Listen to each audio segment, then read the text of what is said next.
Sa panahon ngayon, it is very important po na magkaroon tayo ng additional source of income kasi alam mo naman, pag ikaw ay empleyado at minimum lang din yung sinasahod, reality, nagkukulang talaga. Minsan wala talagang natitira, kaya ang hirap mag-ipon. Kaya super saludo ako sa mga taong nakikilala natin sa online and willing magkaroon ng additional source of income at sumusubok dito sa Digital Master. And right now, may ko-congratulate lang po ako na nakilala lang din natin sa online, isang OFW from Japan, si partner Jai Seri na ngayon part-time po ginagawa and currently, isa po siyang farmer sa Japan. And alam niyo po ba, dahil sa ganda ng company natin, dahil sa ganda ng system, nag-encash lang naman po siya ng 43,000 pumasok sa ating e-wallet, Bibo Super App na mismong kumpanya natin na nagpapatakbo, very safe and very stable.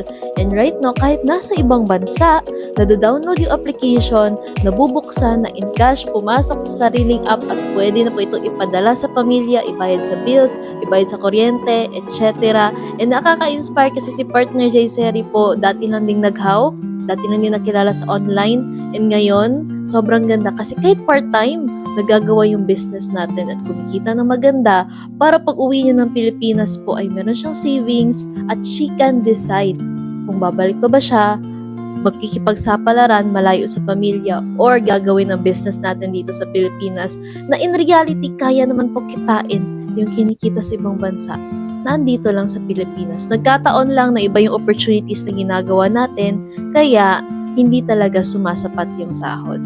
Kaya saludo ako sa mga kababayan nating OFWs na nakikilala ko po rito, nagtatry, and right now, nagkakaresulta, nakaka-excite kasi pag uwi ng Pilipinas, hindi back to zero. Kaya kabayan, kung nakakapanood ka ng video na to, this is your chance. Kayang-kaya mo rin to. Ito na yung pagkakataon. This is your sign na mag-try kasi malay mo, ito na rin yung daan makatulong ka sa family mo na hindi lang sapat, kundi sobra-sobra pa.